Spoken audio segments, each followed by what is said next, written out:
जय हिंद दोस्तों, मैं नवीन शर्मा आप सभी का स्वागत करता हूं। आशा करता हूं आप सब एकदम अच्छे हैं, एकदम बेहतरीन हैं। एक बार सारे प्यारे दोस्त बताएंगे आप सब कैसे हैं। उम्मीद करूंगा एकदम बेहतरीन होंगे, एकदम शानदार होंगे। जिब्राइल, आशीष दीक्षित, विनोद कुमार, सुमित कुमार, नरेंद्र यादव, विप्लव कर्माकर, केपी, विवेक किशोर, उज्जवल, विकेश, अविका, हर्ष, अनिल कुमार, सोनू पांडे, शिल्पा रावत, अभिषेक, रजनीश, अभिषेक महतो, विश्वजीत, तनुकरी, अर्जुन, तरुण, सारे प्यारे दोस्तों का बहुत सारा स्वागत है। बहुत सारे नाम आज हो गए। तो हम लोग पढ़ रहे थे सम्राट अशोक के बारे में कि कब राज्याभिषेक हुआ था उनका, और उनके नाम के बारे में जानकारी हमको कहाँ से मिलती है, किन अभिलेखों से हमें उनके नाम की जानकारी मिलती है। आज की क्लास को आगे बढ़ाएंगे। सबसे इंपॉर्टेंट है दोस्त आपका ये अभिलेख। क्या? भवरू अभिलेख जो राजस्थान से मिला है। भवरू अभिलेख में अशोक ने स्वयं को मगध का सम्राट बताया है। दरअसल में पहले तो जब इसका नाम खोजा गया, जैसे आप सोचिए दुनिया में राहुल नाम के कितने आदमी होंगे, ऐसे ही अशोक नाम के कितने आदमी होंगे। तो ये नहीं पता चल पाया कि देवनाम प्रियदर्शी नाम इसका सब जगह लिखा हुआ मिला कि यही अशोक है। तो भवरू अभिलेख जो राजस्थान में मिला, वहां पर इसने स्वयं को अपना नाम मतलब पत्थरों पर लिखवाया है, मैं मगध का शासक। तब पता चलता है कि ये वही अशोक है जो मगध का शासक रहा, और मगध का शासक तो सिर्फ एक ही अशोक रहा, है ना। तो क्या बोलेंगे? भवरू अभिलेख में अशोक ने स्वयं को मगध का सम्राट बताया है। तो बहुत पूछा जाता है कि किस अभिलेख में सम्राट अशोक ने स्वयं को मगध का सम्राट बताया है। ठीक है जी भाई साहब। अच्छा, अशोक के इन अभिलेखों को खोजा किसने? बहुत इंपॉर्टेंट बात है, टी फैनथेलर ने। कब खोजा जी? 1750 में, 1750 में। और 1837 में खोजने के बाद पढ़े कब गए? जेम्स प्रिंसेप ने। क्या बोलेंगे? जेम्स प्रिंसेप ने इनको पढ़ा। ये दोनों अलग अलग बातें हैं और दोनों ही महत्वपूर्ण हैं। अब बात आती है कि अशोक के अभिलेखों की भाषा क्या है। ध्यान से देखना। अशोक के अभिलेख जो आज का भारत क्षेत्र है, यानी अगर हम बात करें आपसे कि आज का जो भारत क्षेत्र है, हम आज के भारत में इसके जो अभिलेख हैं वो किस लिपि में? ब्राह्मी लिपि में। जो पाकिस्तान में इस तरफ इसने लिखा खरोष्टी लिपि, भारत में ब्राह्मी लिपि। पाकिस्तान वाला आज का जो क्षेत्र है, क्योंकि भाई अशोक के समय तो क्या पाकिस्तान अलग हो गया था? आप कहेंगे जी नहीं, तब तो अलग नहीं हुआ, तब तो एक ही था। तो इस वाले क्षेत्र में कौन सी है? आपका खरोष्टी लिपि। अफगानिस्तान वाले क्षेत्र में कौन सी है? अरमाइक लिपि है। और एशिया माइनर जो ये स्थान वाला क्षेत्र होता है, यहां पर ग्रीक लिपि है। तो बी फॉर ब्राह्मी, के फॉर आपका खरोष्ठी, ए फॉर अरमाइक और जी फॉर ग्रीक। ठीक है, ये भारत के, यानी कि ये क्षेत्र लगभग, पहले आप लोग जानते हैं अफगानिस्तान, पाकिस्तान, ये सब किसका क्षेत्र थे? ये भारत का ही क्षेत्र थे। बहुत बढ़िया, वेरी गुड। बहुत शानदार। ठीक है बाबूलाल भामू, ओके मेरे दोस्त, वेरी गुड, बहुत शानदार। करण, बहुत सारा प्यार दोस्त। क्या बोलेंगे? भारत में ब्राह्मी लिपि, पाकिस्तान में खरोष्टी लिपि, और अफगानिस्तान में अरमाइक, और एशिया माइनर जहां पर आप स्थान वाली कंट्रीज को पढ़ते हैं, स्थान से मतलब तुर्कमेनिस्तान हुआ, कजाकिस्तान हुआ, ठीक है, ये सब क्या है? एशिया माइनर का क्षेत्र है। आगे अब अशोक के जीवन से रिलेटेड है एक कलिंग वॉर, बहुत इंपॉर्टेंट है। मुझे बताएंगे अब सारे दोस्त, अशोक गद्दी पर किस वर्ष बैठा? तो गद्दी पर बैठने के 8 वर्ष बाद कलिंग युद्ध हुआ 261 बीसी में, यानी कि किस, तो क्या बोलेंगे जी? 269 बीसी में अशोक गद्दी पर बैठा। तो गद्दी पर बैठने के 8वें वर्ष, 8वें वर्ष कौन से? क्या बोलेंगे? उसके राज्यरोहण के 8वें वर्ष में उसने कलिंग युद्ध किया। अब ये यहां पर बहुत सारी कहानियां हैं, आपको देखना होगा। जो मगध साम्राज्य है, मगध साम्राज्य से यहां उड़ीसा, यहां पर कलिंग है उड़ीसा में, ठीक है, और यहां पर था आपका ये मगध क्षेत्र। अब इसके कई कारण बताए जाते हैं। कहते हैं कि भाई इसने कलिंग पर युद्ध क्यों किया गया। एक तो ये है कि एक वर्णन है कि कलिंग में बहुत सुंदर हाथियों के लिए कलिंग प्रसिद्ध था, और आपका कलिंग ने हाथी देने से मना कर दिया सम्राट अशोक को, तो सम्राट अशोक ने युद्ध करवा दिया।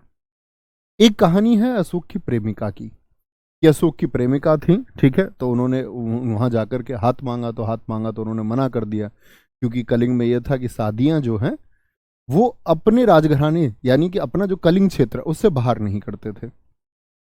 कलिंग की लड़कियां कलिंग में ही शादी होगी, उनका ये नियम था। उन्होंने बोला हम नहीं करेंगे। सम्राट अशोक ने युद्ध कराया, इसको भी कहा जाता है। कहते उसी युद्ध में, जब युद्ध के आदेश दिए गए, उसी युद्ध में, क्योंकि कलिंग की महिलाएं भी युद्ध लड़ती थी, तो अशोक की प्रेमिका भी युद्ध लड़ी। कहते अशोक की तलवार से गर्दन कटी, उसे अपनी प्रेमिका की। और हेलमेट पहन के, हेलमेट समझते हैं इसमें आंखें आंखें दिखती हैं बस थोड़ी थोड़ी सी, थोड़ा सा नाक, ऐसा हेलमेट, इस प्रकार का कलिंग पहनता था। तो कई सारी कहानियां प्रचलित हैं, ठीक है। तो उस समय पर कलिंग की राजधानी क्या थी, बहुत इंपॉर्टेंट फैक्ट है। कलिंग की राजधानी तोसली, कभी ना भूलें। राजा पद्मनाभ था, इसी की बेटी थी। किस नदी के किनारे,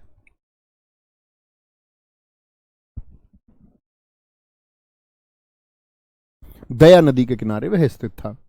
अब ये सबसे इंपॉर्टेंट बात क्यों है कलिंग युद्ध, क्योंकि यहां अशोक की नीतियों में परिवर्तन हुआ। अशोक, मैंने आपको बताया कि शुरुआती जीवन में कैसा था, कल की क्लास में मैंने आपको बताया, जरा बताएं। तो आप क्या बोलेंगे, भैया वह एक लड़ाकू प्रवृत्ति का व्यक्ति था, उसके पिता भी स्वयं उसको राजा नहीं बनाना चाहते थे।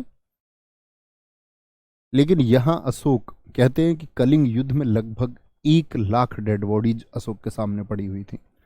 1 लाख पड़े हुए शवों को देख करके, 1 लाख डेड बॉडीज को देख करके अशोक के हृदय में एक परिवर्तन हुआ। बोलते उसने जो युद्ध की नीति थी, जो संपूर्ण भारत को जीतने की उसकी नीति, आसपास में विजय करने की जो उसकी नीति थी, उसने उसको त्याग दिया। तो क्या बोलेंगे, कलिंग युद्ध के बाद उसने धम्म घोष की नीति अपनाई।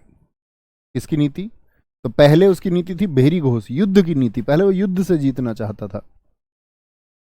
लेकिन उसके बाद उसकी धम्म घोष की जो शांति की नीति है, इस शांति की नीति ने अशोक को महान बनाया। अब आप देख सकते हैं अशोक का बेकार शासन कब से कब तक था, कितने वर्षों का है, तो आप कहेंगे 8 वर्षों तक तो अशोक ने बेकार शासन किया।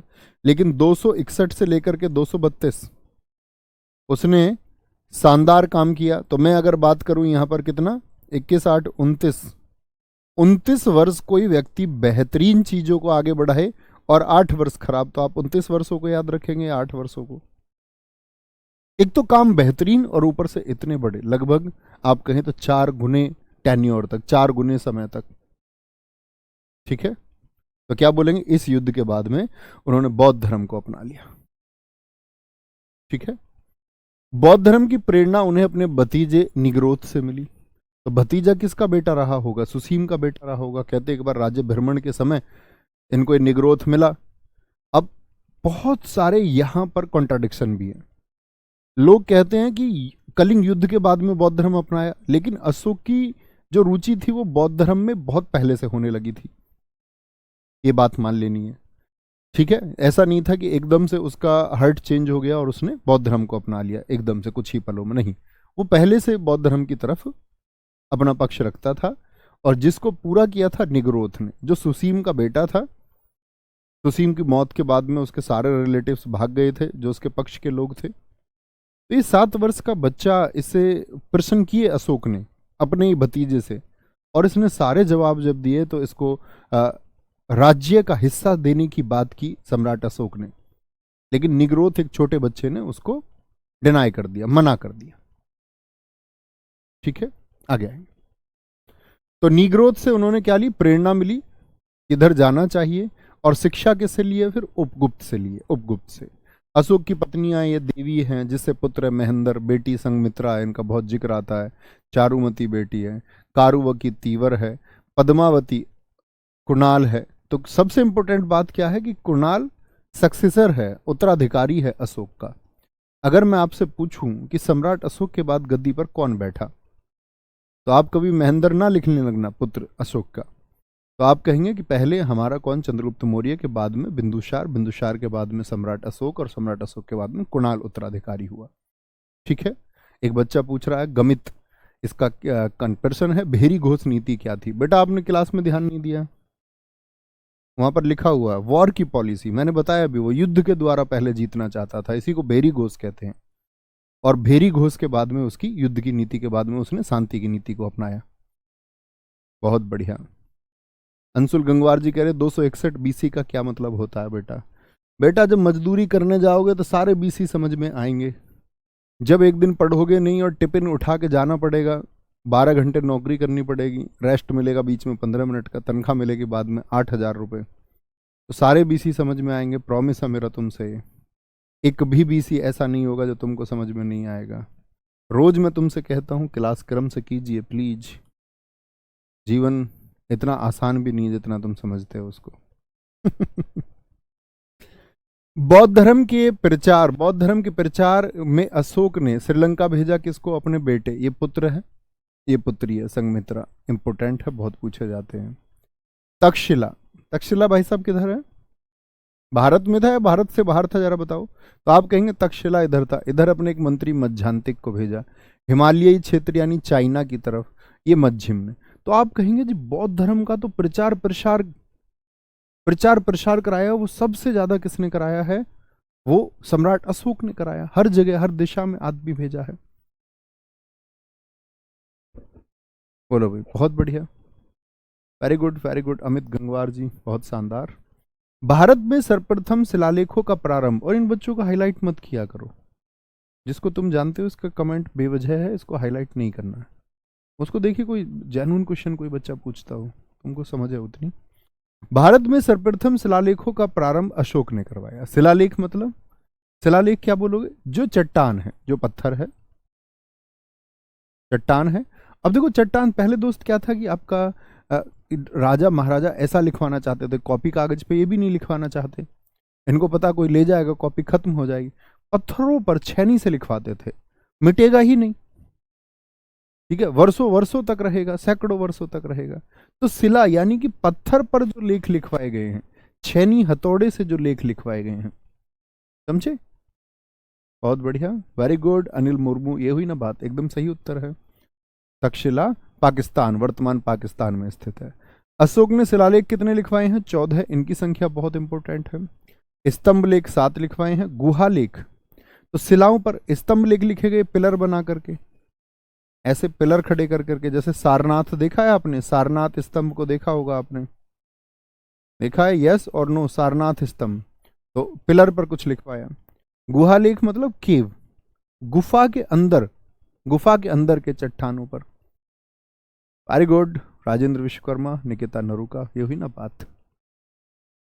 आगे आते हैं, अशोक के 14 शिलालेखों में क्या क्या लिखा गया है। 14 शिलालेख का मतलब अशोक के अपनी जनता को मैसेज थे कि तुमको क्या पालन करना है, और भी बहुत सारे नियम उसने लगातार मैसेज दिए। उसने पशु बलि की निंदा की। उसने कहा कि किसी भी प्रकार के पशु को मारना जो है वो गलत है, अहिंसा को अपनाना है, और साथ में कहा कि समस्त प्रजा हमारी संतान है, समस्त प्रजा मेरी संतान है। दूसरे में उसने पशु चिकित्सा की बात की और पशु चिकित्सालय खुलवाए। दक्षिण राज्यों का उल्लेख, बहुत इंपॉर्टेंट बात है कि अशोक के किस शिलालेख में, क्या उत्तर देंगे? चेर, चेल नहीं, चेर, चेर, चोल, पांड्य, सत्यपुत्र और केरल पुत्र, केरल पुत्र, क्योंकि ये दक्षिण के वो राज्य हैं। अगर मैं आपको बताऊं कि भारत की अगर हम बात करें दोस्त, तो अशोक का जो साम्राज्य है, अशोक का जो साम्राज्य है सिर्फ दक्षिण के इस क्षेत्र को छोड़ करके संपूर्ण भारत में था। तो दक्षिण का जो ये क्षेत्र है, उन्हीं राज्यों का उल्लेख अशोक ने किया है अपने दूसरे शिलालेख में। बहुत पूछा जाता है योगेश भाई, ठीक है। चेर, चोल, पांड्य और सत्यपुत्र, तो इनका जिक्र कहां पर है? आपका दूसरे शिलालेख में। कभी गलती नहीं करनी। अधिकारियों की नियुक्ति की गई। कितने अधिकारी हैं? रज्जुक, युक्तक और प्रादेशक। रज्जुक, युक्तक, प्रदेशक, 3 में 3 अधिकारी हैं, 3 में 3 अधिकारी हैं। वो किस लिए थे? कि वो पूरे स्टेट को, जो राज्य है उसको भ्रमण करेंगे और 5 वर्ष की एक रिपोर्ट देंगे, जैसे सरकार कराती है पंचवर्षीय योजनाएं, कि एक पूरे रिपोर्ट की क्या सुधार की आवश्यकता है और क्या कमियां रह गई हैं, ठीक है। भेरी घोष की नीति के स्थान पर, भेरी घोष क्या है अब सारे दोस्त बताएं, किसकी पॉलिसी थी? शांति की या युद्ध की? भैया युद्ध की नीति को उसने छोड़ करके शांति की नीति को अपनाया, ये चौथे में बताया गया है। धम्म महामात्रों की नियुक्ति की गई, ठीक है। धम्म महामात्रों का क्या काम था? कि जो भी आपका, भाई धम्म का मतलब क्या था? मैंने बौद्ध धर्म में बताया, तो बौद्ध धर्म की शिक्षा के बढ़ावे के लिए जो ऑफिसर्स थे वो धम्म महामात्र हैं। आत्मनियंत्रण की बात की गई। यदि जल कल्याण की बात है तो उसके अधिकारी किसी भी समय अवगत करा सकते हैं। बहुत इंपॉर्टेंट मैसेज था एक सम्राट का। एक सम्राट, दरअसल में आप देखते हैं कि कोई भी राजा है, राजा तो राजा होता है, लेकिन अशोक ने कहा कि अगर बहुत जरूरी कोई चीज है, मेरे राज्य के सबसे निम्न वर्ग की भी सबसे अगर बात बहुत जरूरी है, तो मुझको रात को 12 बजे भी सूचना दे दी जाए, यह चिंता ना की जाए कि मैं सो रहा हूं। इस बारे में ना सोचा जाए कि राजा विश्राम कर रहा होगा, राजा तक यह सूचना तुरंत पहुंचाई जाए, तुरंत। बहुत सही नीतू हरेंद्र, एकदम सही उत्तर दिया। धार्मिक समन्वय कि सब लोगों को आपस में बराबर रहना, और यहां पर वर्णन मिला कि अशोक ने बौद्ध धर्म को बढ़ावा तो दिया, लेकिन ऐसा नहीं था कि उसने और धर्मों की तौहीन की, बाकी धर्मों को भी उसने बराबर संरक्षण दिया, हिंदुस्तान के बाकी जितने भी धर्म थे। धम्म यात्रा उसने की, धम्म यानी कि बौद्ध धर्म के जितने भी धम्म हैं। 259 बीसी में अपनी गद्दी पर बैठने के कौन सा वर्ष हुआ ये? 269 में बैठा तो 10वें वर्ष में ये बौद्ध गया गया, और 20वें वर्ष में गया लुम्बिनी। यहां क्यों गया है? क्योंकि यहां पर महात्मा बुद्ध को ज्ञान प्राप्त हुआ था, ये उनका जन्म स्थल है। तो अशोक की बड़ी यात्राएं हैं, बहुत बड़ी यात्राएं हैं, ठीक है। कलिंग युद्ध के बारे में बहुत बार सबसे ज्यादा पूछा जाता है, दूसरा तेहरा, ठीक है, दूसरा तेहरा, और आपका यहां पर बेहरी घोष के स्थान पर धम्म घोष की, और 3 में 3 अधिकारी, ठीक है। पशु चिकित्सा की बात किसमें की गई है? दक्षिण राज्यों का उल्लेख, 3 में 3 अधिकारी, भेरी घोष के स्थान पर धम्म आपका नीति, और आपका कलिंग युद्ध, कलिंग युद्ध, ठीक है। बोलेंगे अभी फटाफट से, बहुत बढ़िया दोस्त। जो उत्तर मैं आपसे देता हूं सिर्फ वो उत्तर दिया करो, उसके अलावा कोई प्रश्न ना पूछे, ये उस बैच के लिए या उस बैच के लिए। नोट्स कैसे बनाऊं सब कुछ मैं पहली क्लास में बता देता हूं, कैसे पढ़ना है, कैसे नोट्स बनाने हैं, ये सब की जानकारी मैं पहली क्लास में दे देता हूं। बाद में मुझसे उम्मीद ना रखें प्लीज, क्योंकि हर एक अच्छे छात्र का सिलेक्शन हो, ये मेरे लिए ज़्यादा ज़रूरी है। अब तुम खपीटर बच्चे बन के तैयारी करते रहोगे, ना तुमको क्रम से पढ़ना है, और तुम्हारे ऊपर समय जाया किया जाए और अच्छे बच्चों का भी समय खराब कर दिया जाए, तो इससे फिर क्या फ़ायदा होगा? फिर तो अच्छा बच्चा भी सिलेक्शन से रह जाएगा, क्योंकि तुमको तो सुननी नहीं है कोई बात। बताओ, एक बच्चा ये पूछ रहा लिखूं कैसे? भाई साहब तू उल्टा लटक के लिख ले मेरे से, पंखे से, पंखे से उल्टा लटक के लिख। कैसे लिखते हैं भाई? है कोई बात? तुम्हारा क्या होगा? किसने भेज दिया तुमको सरकारी नौकरी की तैयारी में? मैंने आपसे बहुत बार अपने प्यारे सारे छात्रों से मैं ये कहता हूँ, भाई साहब ये चॉइस आपकी होनी चाहिए।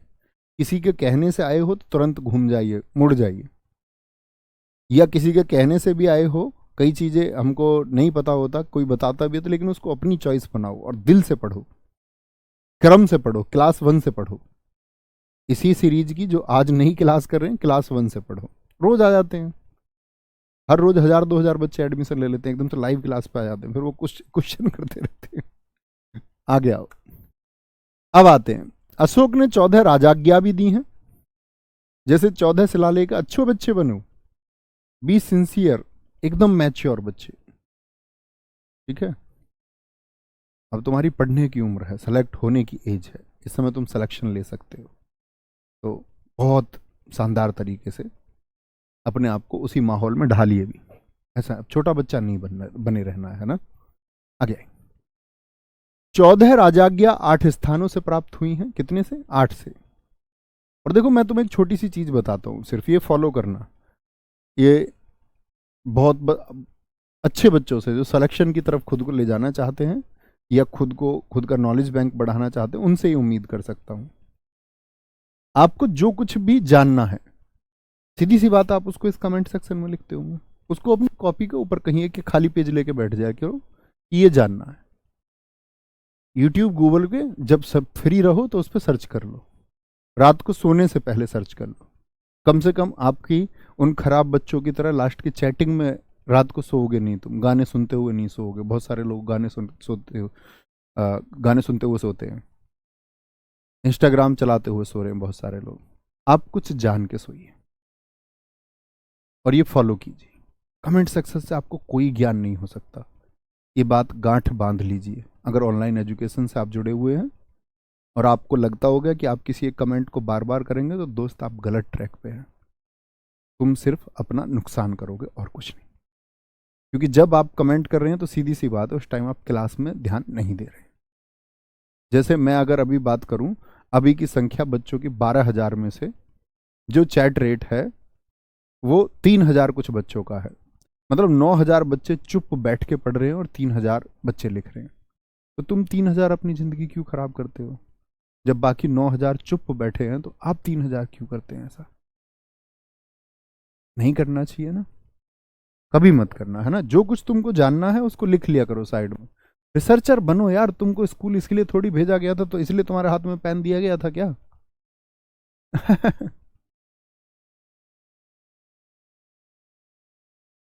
क्या बोलेंगे? अभिलेख शाहबाज गढ़ी। शाहबाज गढ़ी कहां पर है? पाकिस्तान में। इतना पूछा जाता, अशोक का शाहबाज गढ़ी अभिलेख कहां से प्राप्त हुआ? अब कोई बात नहीं करेगा, किसी का कोई आंसर नहीं करेंगे, अब सिर्फ रिलेट करें कुछ। अभिलेख मनसेहरा पाकिस्तान का है। कलसी अभी पूछा गया एसएससी सीजीएल प्रीलिम्स में। कलसी अभिलेख दिल्ली पुलिस में कांस्टेबल में अभी पूछा गया, उत्तराखंड में मिला है। अभिलेख दोहली और जोगढ़, ये जोगढ़ नहीं जोगढ़ है, उड़ीसा का है, बहुत पूछा जाता है। एर्रागुडी कहाँ का है? आंध्र प्रदेश का। सोपारा महाराष्ट्र का। गिरनार गुजरात का। कुछ छोटे छोटे स्तंभ लेख भी लिखवाए, जैसे सारनाथ है, जहां से भारत क्या लिया गया हमने, सत्यमेव जयते, इसी पर लिखा हुआ है। सांची स्तंभ है रायसेन में। रोमनदेई नेपाल में, जहाँ आपका क्या बोलेंगे महात्मा बुद्ध का जन्म स्थल है। नीलगिवा ये नेपाल के तराई क्षेत्र का है, तराई क्षेत्र पर है, बहुत शानदार। गुरु जी प्रॉमिस करता हूँ अपना सारा ध्यान पढ़ाई में लगाऊंगा, कमेंट नहीं करूंगा। शाबाश दोस्त, कर पाओगे तो बड़ी अच्छी बात है, कर पाओगे तो मित्र मेरे लिए बड़ी अच्छी बात है, क्योंकि आप कामयाब होंगे वो सबसे ज्यादा जरूरी है आपके लिए। शाहबाज गढ़ी कहाँ का? पाकिस्तान का। मनसेरा कहाँ का? पाकिस्तान का है। कलसी कहाँ का है दोस्त? उत्तराखंड का है आपका। जोगढ़ और धौली दोनों पूछे तो आपके कहाँ के? उड़ीसा के। एर्रागुडी पूछे आंध्र प्रदेश का। सोपारा महाराष्ट्र का। और गिरनार गुजरात का। ये अभिलेख पूछे जाते हैं, ठीक है। क्या समझेंगे? अब वो बात समझेंगे आपकी, भैया राजाज्ञा क्या हुआ? तो राजाज्ञा जानते ना, संधि विच्छेद करना, राजा धन आज्ञा। तो यानी कि राजा की ये आज्ञा थी अपनी जनता के लिए, उन्होंने मैसेज दिए कि आपको जनता की बेहतरी के लिए क्या क्या काम करने हैं। तो राजा के जो ऑर्डर थे वो लिखे गए हैं यहाँ पर। आगे आगे राजाज्ञा हुई। अशोक के स्तंभ लेख हैं ये 7। शिलालेख कितने हैं अशोक के, एक बार बताएंगे? कितने शिलालेख हैं? 14 हैं जी। स्तंभ लेख उसने 7 लिखवाए। दिल्ली टोपरा, तो दरअसल में था तो टोपरा में, बाद में इसको दिल्ली लाया गया, ठीक है। क्या बाद में इसको दिल्ली लाया गया, ये बात याद रखेंगे। कौन लेके आया था? फिरोज शाह तुगलक, आपको बताऊंगा। एफएसटी फिरोज शाह तुगलक, जो 1351 से 1388 दिल्ली गद्दी पर रहा, वो इसको खिंचवा के ले आया। टोपरा हरियाणा से दिल्ली। दिल्ली मेरठ है, ये मेरठ में था, तो मेरठ में था तो मेरठ से कहाँ लाया गया? दिल्ली लाया गया। कोसाम्बी में, ये आपके बिहार के हैं तीनों। लोरिया नंदनगढ़, लोरिया अरारोज, रामपुरवा। अशोक स्तंभ लेख, ये भी कहाँ पर था? पहले कोसाम्बी में था, बाद में इसको अकबर ने कहाँ पर पहुंचवा दिया? प्रयागराज, इलाहाबाद पहुंचवा दिया, ठीक है। आगे। अशोक के उत्तराधिकारी। अशोक 300 सॉरी 300 कह रहा हूँ, 269 बीसी में गद्दी पर बैठा और 232। अशोक का शासनकाल कितने वर्षों का रहा? अब बोलेंगे जी उत्तराधिकारी आपने बताया था कुणाल, कुणाल के बाद में दशरथ बैठा कुछ समय के लिए, फिर संप्रीति बैठा। अंतिम शासक कौन हुआ? बृहद्रथ हुआ। तो मैंने एक बात कही थी आपसे कि मगध साम्राज्य किस व्यक्ति से शुरू हुआ? सर सत्यमेव जयते मुंडकोपनिषद से लिया गया है ना? जी हाँ काजल, बिल्कुल ठीक है, वो लिखा हुआ है इस पर, जो हमारा सारनाथ वाला स्तंभ है इस पर भी लिखा हुआ है ना, लिया गया मुंडकोपनिषद से। तो मैंने एक बात कही थी कि जो भैया मगध साम्राज्य है वो किस व्यक्ति से शुरू हुआ था? किस व्यक्ति से शुरू हुआ? तो सारे दोस्तों को उम्मीद करूंगा उत्तर आएगा, बृहद्रथ से भैया शुरू हुआ था। भैया नीरज सर की क्लास क्यों नहीं हुई? दोस्त नीरज सर के पिताजी काफी समय से पीड़ित थे, है ना, और उनको मतलब कैंसर था, काफी टाइम से उनका ट्रीटमेंट चल रहा था, और कल शाम उनका देहांत हो गया, तो इस वजह से उनकी आज क्लास नहीं हुई है। उम्मीद करूंगा आप लोग कोऑपरेट करेंगे। ये कठिन समय होता है, तो ऐसे समय में उम्मीद की जाती है आप सब छात्रों से कि हमेशा कभी भी कोई बात हो तो आप उसमें सहयोग किया करें। क्या बोलेंगे, ये 7 लेख हैं। आगे आते हैं जी। मौर्य काल की अब बात करते हैं हम, प्रशासनिक व्यवस्था। मौर्य काल 3 भागों में विभाजित था। ठीक है, जो उनका प्रशासन था, एक तो रखते थे वो अपना राज दरबार वाला नाभिकीय भाग, फिर उसके बाद में मुख्य लोगों का मुख्य भाग और दूरवर्ती क्षेत्र जो उनके शासन में आते थे। समाज कैसा था उनका, पितृसत्तात्मक था। ठीक है, पितृसत्तात्मक समाज समझते हैं ना, थम्स अप कीजिए। भाषा इनकी कौन सी थी, संस्कृत थी, प्राकृत और पाली। देखो, इनकी भाषा संस्कृत थी शुरुआत में, लेकिन जैसे ही आपका चंद्रगुप्त मौर्य ने अपने जीवन के अंतिम समय में क्या अपना लिया था, जैन धर्म को अपना लिया था, तो भाषा भी क्या हुई, फिर राज्य की प्राकृत हुई। और जब सम्राट अशोक ने प्रचार प्रसार किया तो उस समय भाषा पाली हो गई, उस समय भाषा पाली हो गई। ठीक है, सम्राट अशोक ने राजकीय भाषा इसको घोषित किया था, पाली को। मुद्रा कौन सी थी, पण। जैसे करेंसी आज रुपया है तो उस टाइम पे कौन सी थी, पण थी। अधिकारियों की बात करते हैं, मौर्य काल में अधिकारी कौन कौन से थे, सीताध्यक्ष। क्या बोलेंगे, सीताध्यक्ष। सर जी कुछ बच्चे मतलबी होते हैं। नहीं, कोई मतलब ही नहीं होता, बच्चे सारे अच्छे होते हैं, बस हम लोग कई बार ट्रैक पे भटके हुए रहते हैं, कोई दिक्कत नहीं है। अच्छा एक बात बताओ, आप इतने सारे बच्चे हैं, आप में से मतलब जीडी के कोर्स में 1 लाख से ज़्यादा बच्चे हैं, लगभग 1.5 लाख के करीब बच्चे हैं। आप एक बात बताओ मुझे, अगर इनमें से 1000 बच्चे भी खराब हैं तो क्या हमको 1000 खराब बच्चों पर ध्यान देना चाहिए या 1,49,000 अच्छे बच्चों पर ध्यान देना चाहिए? तो मेरे हिसाब से तो खराब चीज़ें तुमको पूरी दुनिया में ज़िंदगी में मिलेंगी, आप कुछ भी हो जाएंगे तब भी खराब लोग आपको मिलेंगे। आप देश के प्रधानमंत्री बन जाएंगे तब क्या लगता है आपको, तब भी लोग आपकी आलोचना नहीं करेंगे। आप अमेरिका के राष्ट्रपति बन जाएंगे तब भी लोग आपकी आलोचना करेंगे। आपकी आलोचना करने वाला एक वर्ग सदैव जीवित रहेगा, उससे घबराना नहीं है, वो हमेशा होता है सबके साथ। आप दुनिया का सबसे पवित्र कार्य भी यदि करोगे तो जिसका नेगेटिव माइंडसेट है वो नेगेटिव माइंडसेट से ही बात करेगा, उसको सुधारने के बारे में सोचो भी मत। खुद ही सद्बुद्धि आए उसको तो ठीक है, आपको पता होना चाहिए कि आप ठीक हैं। हाँ, आप गलत हैं तो आपको विचार करना चाहिए कि मुझको ठीक होना चाहिए, नहीं तो इग्नोर कर दो, दुनिया क्या है क्या कहेगी, आपको सही होना है बस।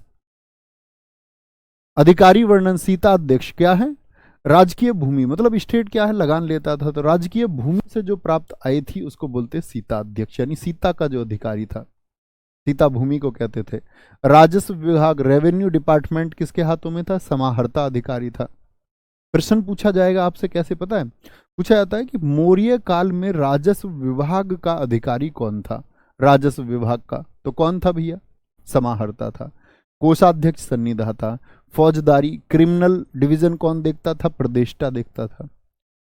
फौजदारी समझते हो, देखो कोर्ट में 2 तरह के मामले होते हैं, एक तो होते हैं दीवानी मामले, कैसे, दीवानी मामले, और एक हो गए आपके फौजदारी के मामले, फौजदारी के मामले। फौजदारी के मामलों को हम कहते हैं क्रिमिनल मामले, कैसे, क्रिमिनल केसेस, जैसे किसी कोई हत्या हो गई, लूट हो गई, डकैती हो गई, ठीक है, अटेम्प्ट टू मर्डर हो गया।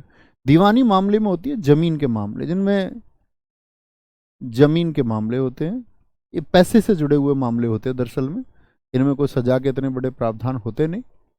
ठीक है, जैसे किसी का चेक बाउंस हो गया, जमीन हड़प ली, कुछ हो गया, ये फौजदारी के मामले हैं, इनको बोलते हैं क्रिमिनल केसेस।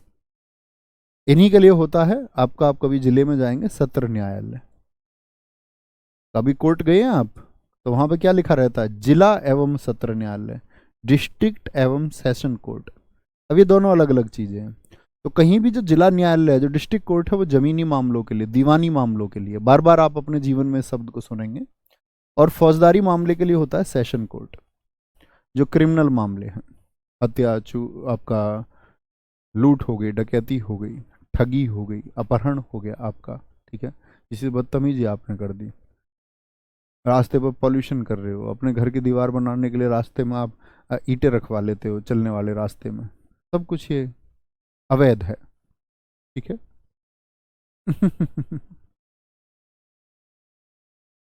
ठीक है, धर्मस्य व्यवहारी दीवानी विभाग है, पण्याध्यक्ष ये वाणिज्य विभाग था आपका, आकाराध्यक्ष ये खान का विभाग था, सूत्राध्यक्ष कताई बुनाई देखता था, विविता अध्यक्ष चरागाह जो जमीन होती थी उसको देखने के लिए, नवाध्यक्ष ये आपका जहाजरानी को देखता था, और लक्षणाध्यक्ष ये देखता था आपका टकसाल को। किसको देखता था?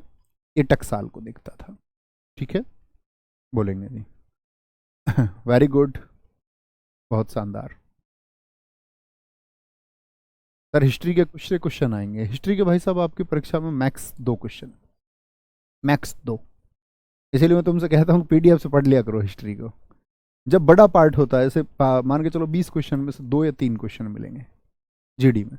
यही आपको यूपीएसआई में भी 2 से 3 क्वेश्चन, हो सकता है यूपीएसआई में एक आध कम ज़्यादा हो जाए। प्रश्न आपके जैसे यूपीएसआई के लिए पॉलिटी जितना महत्वपूर्ण है उतना ही स्टैटिक जीके महत्वपूर्ण है आप एसएससी जीडी के छात्रों के लिए, है ना। तो दिक्कत, सुंग वंश बात करेंगे तो मौर्य वंश के तुरंत बाद में कौन सा वंश आया? पहले तो आप मुझे वंशों का क्रम बताइए। हरियक, फिर शिशुनाग, फिर नंद वंश, फिर मौर्य वंश। हम कौन सा वंश पढ़ रहे थे? मौर्य वंश। मौर्य वंश के बाद में आए फिर सुंग। क्या बोलोगे? सुंग। ये पुष्यमित्र सुंग है। पुष्यमित्र सुंग, इसने मौर्य वंश के अंतिम शासक की हत्या करके, अब मौर्य वंश का अंतिम शासक कौन है जरा बताइए, सुंग वंश की स्थापना की। इसके बारे में जानकारी मिलती है थेरावली जो जैन लेखक मेरुतुंग ने लिखा है, और मालविकाग्नि मित्रम एक नाटक है महाकवि कालिदास जी का, उन्होंने लिखा है। कोई दिक्कत? बहुत बढ़िया जी, बहुत शानदार। कोई दिक्कत, कोई परेशानी? गुरुजी टकसाल क्या होता है? बेटा जहाँ पैसे छापे जाते हैं, सिक्के ढाले जाते हैं, छापे तो जाते हैं बैंक में, टकसाल बोलते हैं मिंट को। मैंने बोला ना आपको गूगल कर लेना टकसाल क्या है, अगर जानना चाहते हो। नहीं जानना चाहते तो छोड़ दीजिए, नाम याद कर लीजिए फिर टकसाल, बस। बहुत बढ़िया, कोई दिक्कत? देखो इसके साम्राज्य को ब्राह्मण साम्राज्य कहा जाता है। संस्थापक कौन है इसके? पुष्यमित्र सुंग है। अब आपको एक बात समझनी है, हमारे देश में मैंने बताया कि अभी किनका साम्राज्य चल रहा था, तो जो ये मौर्य साम्राज्य था, तो मौर्य साम्राज्य में चंद्रगुप्त मौर्य ने किस धर्म को बढ़ावा दिया? जैनिज्म की बढ़ावा मिला, और सम्राट अशोक के समय बौद्ध धर्म को बढ़ावा मिला। तो जैन और बौद्धों की संख्या देश में बढ़ने लग गई। जैन और बौद्धों की संख्या जब देश में बढ़ने लग गई, तो मौर्य वंश में जो आपका बृहद्रथ था अंतिम शासक, उसी बृहद्रथ का प्रधानमंत्री बोले या बोले हम लोग सेनापति कौन था? पुष्यमित्र सुंग। तो पुष्यमित्र सुंग को ये इनपुट मिलते हैं कि हमारे देश में ये जो बौद्ध लोग हैं, ये भारत के विदेशी शक्तियों से साथ मिलकर के भारत को टेक ओवर कराना चाहते हैं। यही सूचना इन्होंने दी किसको? बृहद्रथ को, कि बौद्ध लोग कुछ षड्यंत्र कर रहे हैं इस देश में, और विदेशी लोगों के साथ वो मिल चुके हैं। ठीक है, तो इसके बारे में वर्णन मिलता है कि आपका जो बृहद्रथ था उसने बात को अनसुनी कर दिया, कोई एक्शन नहीं लिया, तो बृहद्रथ की हत्या कर दी। और बृहद्रथ की हत्या करके मतलब उन बौद्धों के खिलाफ पहले एक्शन किया, जिससे नाराजगी हुई बृहद्रथ को, और उसने कई बौद्ध मठों में से विदेशी लोगों को जो बौद्ध भिक्षु बन करके हमारे देश की सीमाओं में अतिक्रमण कर रहे थे, उनको उसने दबोच लिया। और दबोच लिया तो यहां पर एक प्रकरण भी चला कि पुष्यमित्र सुंग को फिर बौद्ध हत्यारा कहा गया। बौद्ध हत्यारा कहा गया, इसका मतलब कि उन्होंने बौद्ध धर्म को भारत से मिटाने का प्रयास किया और वापस में जो सनातन व्यवस्था थी उसको देश में स्थापित किया। कुछ जगह, कई जगह तो लिखा जाता है कि उन्होंने हजारों बौद्धों की हत्या करवा दी।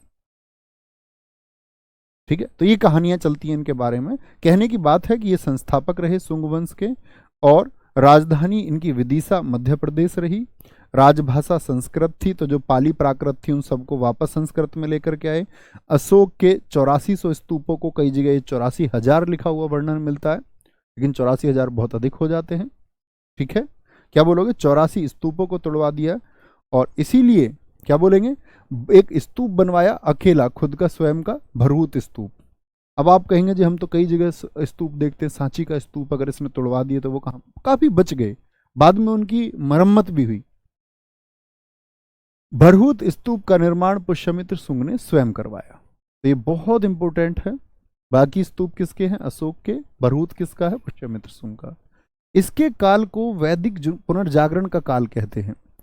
बताइए, जो वैदिक धर्म था, जो सनातन धर्म था, वह क्या बोलेंगे, एक ह्रास, एक घटाव की तरफ गया था या नहीं? क्योंकि कौन लोग बढ़े थे? जैन, जैन और बौद्ध लोग बढ़ने लग गए थे आपका मगध साम्राज्य के समय पर। तो जो लोग वैदिक काल के लोग थे वह घटने लग गए, लेकिन इसने इसको वापस स्थापित किया, इसीलिए वैदिक पुनर्जागरण का काल कहा गया है। यवनों का आक्रमण इसी के समय हुआ। यही यवन है जो बौद्धों के साथ मिलकर देश में प्रवेश कर रहे थे। और यवनों के आक्रमण को क्या बोलेंगे आपका, कहां से हुआ था? यूनान। कौन व्यक्ति है? ये डेमेट्रियस है। यवन, यवन से मतलब है यूनान। कहां से आए? यूनान से आए, यानी कि यूरोप के क्षेत्र से आए। बहुत बढ़िया।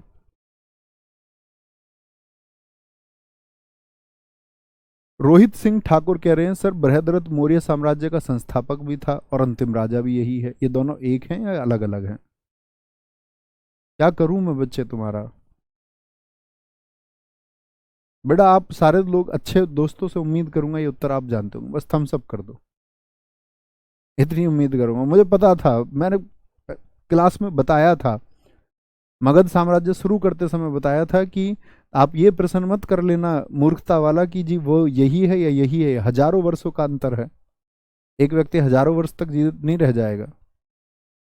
तभी बताया था, तुम भाई साहब नहीं करोगे, नहीं मानोगे। नहीं पढ़ना है तुमको दोस्त, भाई प्लीज पढ़ लिया करो, जैसे कहते हैं वैसे पढ़ लिया करो, क्रम से पढ़ लिया करो। नई क्लास पे मत आओ, पिछली क्लास नहीं पढ़ी है तो प्लीज ना आओ। बच्चों खोदोगे, अपना नुकसान करोगे और कुछ नहीं करोगे। एनर्जी भी लगा रहे हो 1 घंटा और वो भी वेस्ट चली जाएगी, तो क्या ही फायदा होगा? इससे अच्छा एनर्जी लगाओ ही ना, और लगाओ तो क्रम से लगाओ, प्लीज ऐसा ही करो। कहता रहूंगा मैं तुमसे बार बार, क्योंकि रोज नए छात्र आते रहेंगे। बाकी सब जानते हैं, आप नहीं जानते, इतने सारे थम्सअप हैं, इनमें से कोई झूठ बोले उसको कौवा काटे। आओ, इसके दरबार में पतंजलि रहते थे, जिन्होंने योग शास्त्र लिखा है और महाभाष्य भी। जो महाभाष्य महाभाष्य महाभाष्य पाणिनि के अष्टाध्यायी से इन्होंने लिखा है। पतंजलि ने 2 अश्वमेघ यज्ञ कराए। अश्व का मतलब घोड़ा, मेघ यज्ञ। इसमें क्या है, घोड़ा छोड़ा जाता था और कहते थे घोड़े के पीछे सेना चलती थी, घोड़ा जहां तक चला जाए वह राजा का क्षेत्र हो जाता था। अगर कोई व्यक्ति कहता था कि मैं अपने यहां से घोड़ा नहीं जाने दूंगा, तो उसको घोड़ा रोक के युद्ध करना पड़ता था। घोड़े के पीछे सेना चल रही होती थी राजा की। तो बहुत सारे राजा अपने क्षेत्र को जब बढ़ाना चाहते थे, अश्वमेघ यज्ञ कराते थे। चलो, पुष्यमित्र सुंग के लिए किए हैं किसने? पतंजलि ने किए। ठीक है, पुष्यमित्र सुंग के लिए। फिर पुष्यमित्र सुंग के अधिकारी हुए आपका अग्निमित्र। ये पुष्यमित्र सुंग के बेटे हैं। इन्होंने लड़ा है विदर्भ का युद्ध, और विदर्भ के युद्ध में यहां पर जो राजा यज्ञसेन है, जिसकी दुश्मनी थी सुंग वंश से, और अग्निमित्र जो आपका बेटा है, किसका? पुष्यमित्र सुंग का। यहाँ यज्ञसेन की एक बहन का वर्णन मिलता है, मालविका, जिसको प्रेम हो जाता है अग्निमित्र से, और इसी के लिए महाकवि कालिदास ने लिखा है मालविकाग्निमित्रम। और कहा जाता है कि सुंग वंश के बारे में जानकारी का एक अच्छा स्रोत है मालविकाग्निमित्रम। इसके बाद में इनके शासक कौन कौन से? वसुज्येष्ठ है, वसुमित्र है, देवभूति है। अब अंतिम शासक याद रख लेना, संस्थापक और अंतिम शासक कौन है सुंग वंश का? बोलिए एक बार, मन मन में बोलिए। वेरी गुड, ये कौन है? अंतिम शासक हो गए। और आपका प्रथम शासक कौन था? ठीक है, अब देखते हैं यहां पर। तो जो अग्निमित्र है आपका, अग्निमित्र किसका बेटा है? पुष्यमित्र सुंग का। अग्निमित्र ने कलिंग के विरुद्ध अभियान किया, और उस समय पर वहां पर कौन सा? चेदी या कलचुरी वंश था। बहुत बार परीक्षाओं में पूछा जाता है, चेदी वंश का संबंध कहां से था? एक तो राज्य देता उड़ीसा, या फिर कलिंग नाम देता है। ठीक है गुरुजी, मैंने अश्वमेघ यज्ञ को रामायण में देखा है। बिल्कुल, बहुत बढ़िया। क्या बोलेंगे? अग्निमित्र। क्या बोलोगे जी? इसके संस्थापक हैं किसके? आपका चेदी वंश के।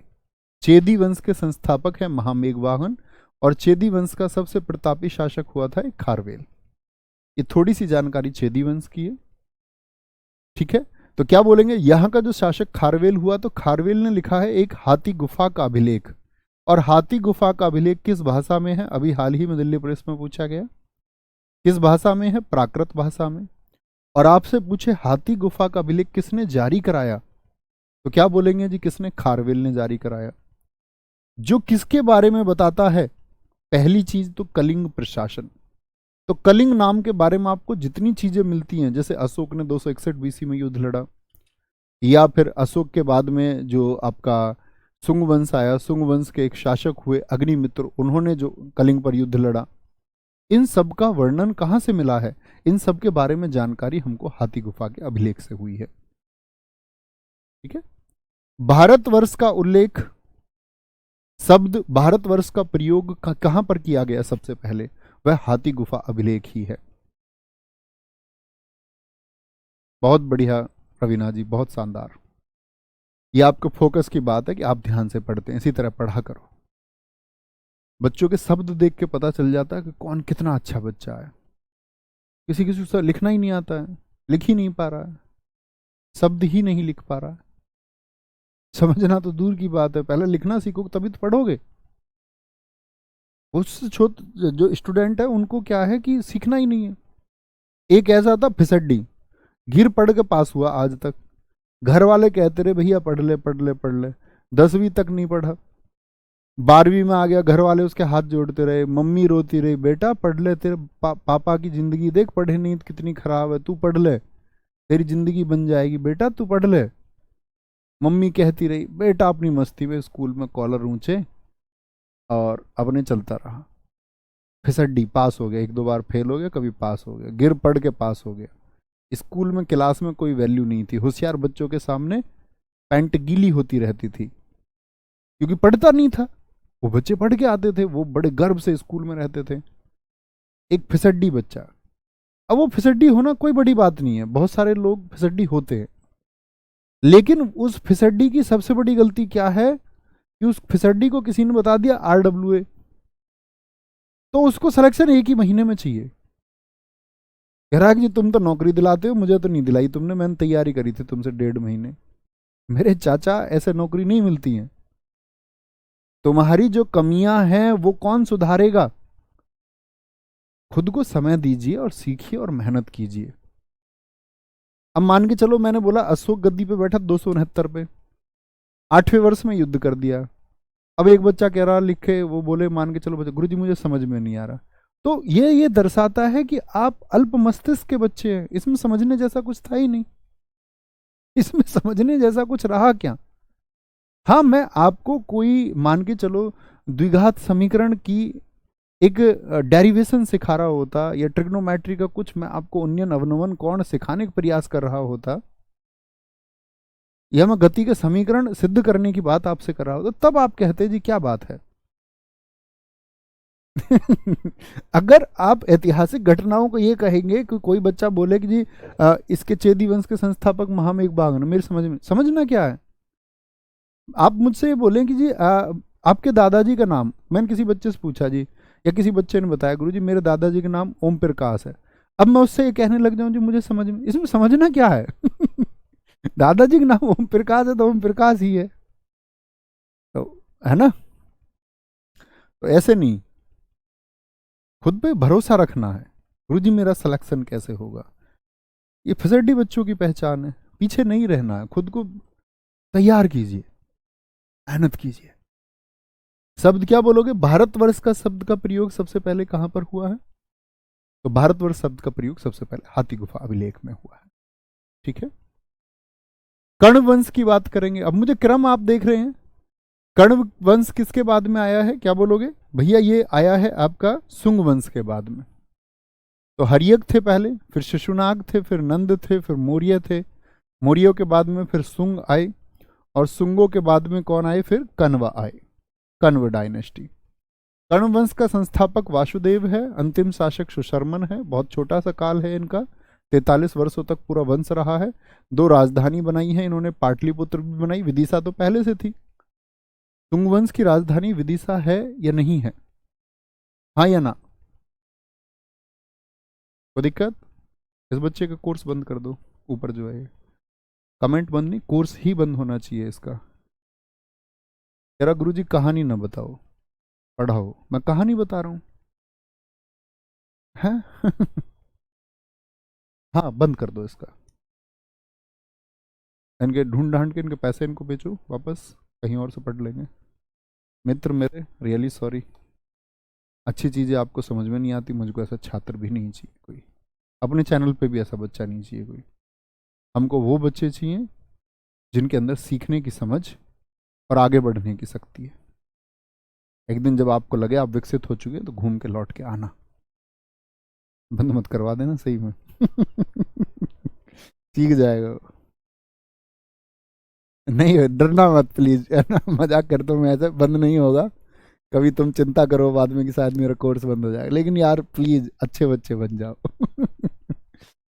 आगे आए, सातवाहन वंश।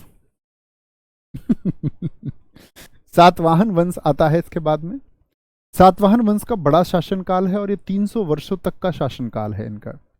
इनकी भाषा प्राकृत थी, धर्म ये भी ब्राह्मण है, राजधानी इनकी पैठान है, जो कहां पर थी? महाराष्ट्र में थी, गोदावरी नदी के किनारे। तो ये लोग कहाँ हुए? दक्षिण में है कि उत्तर भारत में है? तो महाराष्ट्र से आप देखिए। आंध्र का सातवाहन, जीडी पिछले वाले में क्या पूछा गया? सातवाहन वंश भारत में किस दिशा में शासन करता था? पूर्वी, पश्चिमी, उत्तरी या दक्षिणी? ठीक है, तो आप कहेंगे भाई साहब कहां पर? दक्षिणी, क्योंकि इनकी राजधानी कहां पर है, कंट्रोल कहां पर है? दक्षिणी महाराष्ट्र में।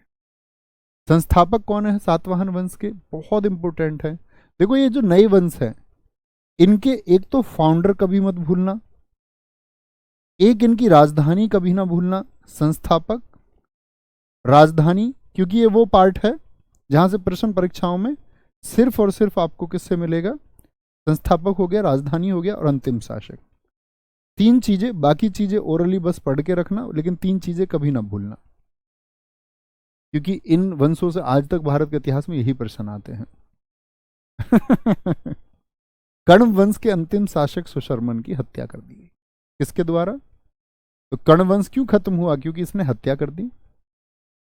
और सातवाहन वंश के बारे में जानकारी हमको मिलती है, एक अभिलेख लिखा गया है, नागनिका अभिलेख, नासिक अभिलेख और हाथी गुम्फा अभिलेख। इन तीन जगह से हमको जानकारी मिलती है। अब ध्यान से फिर से देखना एक बार, जो जो जानकारी हमने पढ़ी। अशोक जानते हैं आप? यहां से देखेंगे एक बार। अशोक के बाद में अब तुम मुझे बताते चलना, मौर्य वंश का संस्थापक कौन है? फटाफट से बोलिए। तो जो मौर्य वंश था इसमें कौन था आपका? चंद्रगुप्त मौर्य था। चंद्रगुप्त मौर्य के बाद में बृहद्रथ अंतिम शासक हुआ। बृहद्रथ जानते हैं? मौर्य वंश के बाद में कौन आया आपका? फिर शुंग वंश आया। और इस बृहद्रथ की हत्या किसने कर दी? तो क्या बोलेंगे आप? पुष्यमित्र शुंग ने कर दी। ठीक है, पुष्यमित्र शुंग के बाद कौन आया था? अग्निमित्र आया। और अग्निमित्र से हम चलते रहे। ठीक है, अग्निमित्र से मित्र हम चलते रहे। यहां पर मैंने आपको बताया अग्निमित्र आया किसके बाद में? पुष्यमित्र शुंग के बाद में। ठीक है, और अग्निमित्र के बाद में अंतिम शासक कौन सा हुआ? देवभूति। यानी कि मैं अगर आपसे कहूं कि शुंग डायनेस्टी का जो संस्थापक है वो तो था पुष्यमित्र शुंग, और अंतिम शासक कौन था? वो था देवभूति। देवभूति की हत्या किसने कर दी? देवभूति की हत्या किसने कर दी? सारे दोस्त आंसर करेंगे अगर आप क्लास में मौजूद थे। तो शुंग वंश के बाद में आया कर्ण वंश, और कर्ण वंश के संस्थापक कौन है आपका? वासुदेव। ठीक है, वासुदेव ने हत्या कर दी। अंतिम शासक इनका कौन हुआ? सुशर्मन। और अब सुशर्मन की हत्या करके कौन सा वंश आया? फिर आया सातवाहन। क्या बोलोगे? सातवाहन, जिसकी संस्थापना किसने की है? सिमुक ने। सिमुक ने। ठीक है, कर्ण वंश में कौन था? वासुदेव। और वासुदेव किसकी हत्या करके गद्दी पे बैठा था आपका? बोलो भैया। शुंग वंश का कौन सा शासक था? देवभूति। ये देवभूति को मारा, वासुदेव ने स्थापना की। और वासुदेव के बाद में शासक कौन था अंतिम आपका? सुशर्मन। सुशर्मन की हत्या करके कौन बैठा? सिमुक बैठा। कोई दिक्कत, कोई परेशानी? तो कौन आ गया आपका? सॉरी, आंध्र के सातवाहन आ गए। यहां तक की हम बात जान रहे थे, ये आपको जान के रखनी है। इसके बाद में हम कल पढ़ेंगे, आंध्र के सातवाहन को कवर करते हुए आगे बढ़ेंगे। मौर्य के बाद में आपका गुप्त काल आएगा, गुप्तोत्तर, राजा हर्षवर्धन। और यहां सबसे ज्यादा प्रश्न बनने के चांसेस होते हैं गुप्त वंश से।